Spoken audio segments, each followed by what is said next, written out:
आता ही 4 दृश्य आपण आपल्या प्रेक्षकांना दाखवूया। वेगवेगळ्या ठिकाणी विघ्नहर कारखान्याचे चेअरमन श्री सत्यशील शेरकर, शिवनेरी भूषणचे सर्व पुरस्कारार्थी, तसेच मराठा सेवा संघाचे सर्व पदाधिकारी श्री विजयजी घोगरे, श्री राजेंद्रजी कुंजीर, श्री राजेंद्रजी बुट्टे पाटील, तसेच सर्व लोकप्रतिनिधी, सर्व अधिकारी कर्मचारी वर्ग, सर्व शिवभक्त, शौर्यविषयक खेळ सादर करणारे सर्व विद्यार्थी, बालकलाकार, सर्व पत्रकार बंधू भगिनींनो, आज आपल्या सर्वांचं आराध्य दैवत युगपुरुष स्वराज्य संस्थापक श्री छत्रपती शिवाजी महाराजांच्या जयंतीनिमित्त या पवित्र शिवभूमीवर उपस्थित राहण्याचं भाग्य मला आज लाभलं। हा क्षण माझ्यासाठी अत्यंत महत्त्वाचा आणि अभिमानाचा आहे आणि तितकाच भावनिक सुद्धा। याच भूमीमध्ये स्वराज्याच्या तेजस्वी सूर्य जन्माला आला आणि अन्याय अत्याचाराविरुद्ध लढण्याची प्रेरणा संपूर्ण महाराष्ट्राला दिली। या पवित्र भूमीला वंदन करून छत्रपती शिवाजी महाराजांच्या चरणी मी नतमस्तक होते। आपल्याला माहिती आहे की शिवजयंती हा केवळ उत्सव नाही, तर स्वराज्य, स्वाभिमान आणि सुशासनाचा संकल्प दृढ करण्याचा दिवस आहे। स्वराज्य रक्षक छत्रपती संभाजी महाराज, स्वराज्य संकल्पकर शहाजीराजे भोसले आणि स्वराज्य राज्य जननी राजमाता जिजाऊ माँसाहेब यांच्या संस्कारातून घडलेल्या या महान कार्याची आज आपण पुन्हा आठवण जागवत आहोत। सह्याद्रीच्या कड्याकोपऱ्यातून झुंज देत स्वराज्यासाठी प्राणपणाने लढलेल्या समस्त मावळ्यांना सुद्धा मी या दिवशी वंदन करते। तसेच राज्यातल्या शेतकरी, कष्टकरी, सर्वसामान्य जनतेला सुखी समाधानी ठेव। छत्रपती शिवाजी महाराजांनी दाखविलेल्या वाटेवर चालण्याचं बळ आम्हा सर्वांना दे, असं साकडं आई शिवाजी देवीच्या चरणी घालते। यापूर्वी अनेक वेळा शिवछत्रपती महाराज आणि स्वराज्य जननी राजमाता जिजाऊ माँसाहेबांना वंदन करण्यासाठी या पवित्र शिवनेरी किल्ल्यावर येण्याचं भाग्य मला लाभलं होतं। मात्र आजचा दिवस माझ्यासाठी अत्यंत वेगळा आणि जबाबदारीची जाणीव करून देणार आहे। नुकतीच मी उपमुख्यमंत्री पदाची शपथ घेतली। ज्या कठीण प्रसंगात मी शपथ घेतली त्या क्षणी माझ्या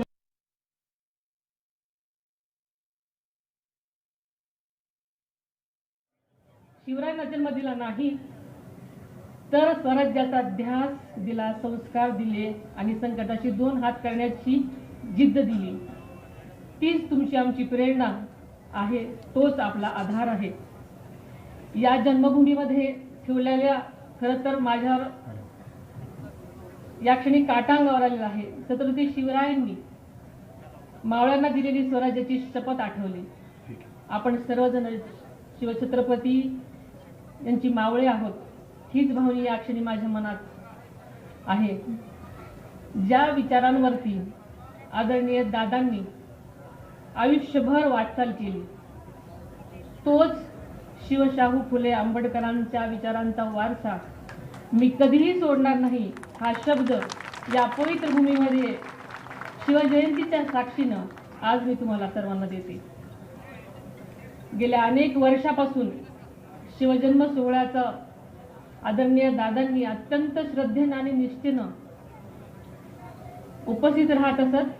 शिवनेरी किल्ला ही शिवभूमी त्यांच्यासाठी केवळ ऐतिहासिकच स्थळ नव्हतं, तर ते त्यांच्या विचाराचं आणि कार्याचं प्रेरणास्थान होतं। आज ज्या ठिकाणी उभी राहून मी भाषण करते, याच ठिकाणी आदरणीय दादांनी अनेक वेळा छत्रपती शिवाजी महाराजांना वंदन केलेलं आपण सगळ्यांनी पाहिलेलं आहे। स्वराज्याचा संदेश जनतेपर्यंत पोहोचवलेला आहे। या कार्यक्रमाचे संयोजक आणि आदरणीय दादा यांच्या मधला स्नेहाचा धागा अत्यंत अतूट आणि जिव्हाळ्याचा होता, हे आपल्या सगळ्यांना माहिती आहे। तोच स्नेह, तीच परंपरा आणि तो विचार आपण सर्वांनी मिळून यापुढे तितक्याच ताकदीने आणि निष्ठेने जपायचा आहे। आदरणीय दादांना या पवित्र शिवनेरी किल्ल्याविषयी केवळ जिव्हाळाच नव्हता, तर या शिवजन्मभूमीचे सौंदर्य वाढावं, तिचा ऐतिहासिक वारसा जपला जावा आणि भावी पिढ्यांना अभिमानाने दाखवता यावा, यासाठी त्याने सातत्याने आटोकाट प्रयत्न केलेले आपल्या सर्वांच्या समोर आहेत. त्यांच्या पुढाकारातून शिवनेरी विकास आराखडा साकार झाल्याने या परिसराच्या सर्वांगीण विकासासाठी आवश्यक निधी उपलब्ध करून देण्यात आला. गेल्या वर्षीही युनेस्कोच्या जागतिक वारसा यादीमध्ये किल्ले शिवनेरीचा समावेश झाला आहे. ही आपल्यासाठी सर्वांसाठीच अभिमानाची गोष्ट आहे. यापूर्वीच शिवजन्मभूमी शिवनेरीसह राज्यातील गडकोटांच्या जतन संवर्धनासाठी त्याचा निधीचीही तरतूद केलेली आहे. केवळ शिवनेरी किल्ल्यापुरतंच नाही, तर शिवजन्मभूमी म्हणून ओळखल्या जाणाऱ्या जुन्नर तालुक्यातल्या पर्यटन तालुका म्हणून विकसित करण्याचा संकल्प त्यांनी ध्यास घेतला होता आणि त्या दिशेने ठोस पावलेही उचललेली आपल्या सगळ्यांना ठाऊक आहे. गेल्या अर्थसंकल्पातही आदरणीय दादांनी आपल्या स्वाभिमानाचा आणि इतिहासाच्या अभिमानाचा जागर उंचवणारे काही ऐतिहासिक संकल्प जाहीर केलेले होते. त्यामध्ये आग्रा येथे छत्रपती शिवाजी महाराजांचा पराक्रमाची साक्ष देणारे शिवस्मारक उभारण्याचा निर्धार त्यांनी केला. पानिपत येथे मराठा शौर्य स्मारक तसेच संगमेश्वर येथील छत्रपती शिवाजी महाराजांच्या स्मारकाचाही समावेश आहे. त्याचबरोबर किल्ले रायगड विकास आराखडा व स्वराज्य रक्षक छत्रपती संभाजी महाराजांचे बलिदान स्थळ तुळापूर आणि समाधी स्थळ ओढूबुद्रुक येथे स्मारकाचे काम अत्यंत वेगाने सुद्धा सुरू झालेलं आहे. या सर्व कामावर आदरणीय दादांची जातीने लक्ष देत असत आणि ही सर्व कामं प्रगतीपथावर आहेत. आणि या प्रत्येक स्मारकातून भावी पिढ्यांना प्रेरणा, स्वाभिमान आणि राष्ट्रनिष्ठेचा संदेश मिळत राहणार आहे. आज या संकल्पाची पूर्ती करण्याची जबाबदारी आपण सर्वांनी स्वीकारायची आहे. आपल्या महायुती सरकारच्या माध्यमातून राज्याचे लोकप्रिय मुख्यमंत्री आदरणीय देवेंद्रजी फडणवीस साहेब आणि उपमुख्यमंत्री आदरणीय एकनाथजी शिंदे साहेब यांच्या साथीने हा विकासाचा प्रवाह अधिक वेगाने पुढे नेण्याचा आमचा निर्धार आहे. छत्रपती शिवाजी महाराजांनी स्वराज्यातील प्रत्येक घटकाची काळजी घेण्याची शिकवण आपल्याला सर्वांना दिलेली आहे. महाराजांच्या त्याच विचारांवरती महायुती सरकार सुद्धा राज्याच्या प्रत्येक घटकांची काळजी घेत पुढे वाटचाल करत आहे. याचा आपल्या सर्वच शिवभक्तांना अभिमान आहे. महायुती सरकार छत्रपती शिवाजी महाराजांच्या रयतेच्या या संकल्पनेवर काम करत आहे. यापुढे सुद्धा महाराष्ट्राच्या सर्वांगीण विकासासाठी महायुती सरकार कटिबद्ध असेल असा मला या निमित्तानं विश्वास व्यक्त करावासा वाटतो.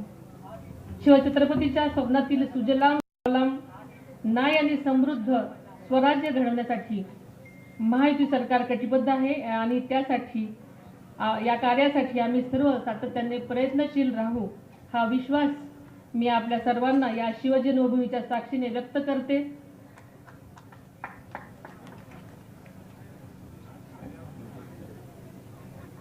आणि इथंच थांबते. जय हिंद, जय महाराष्ट्र.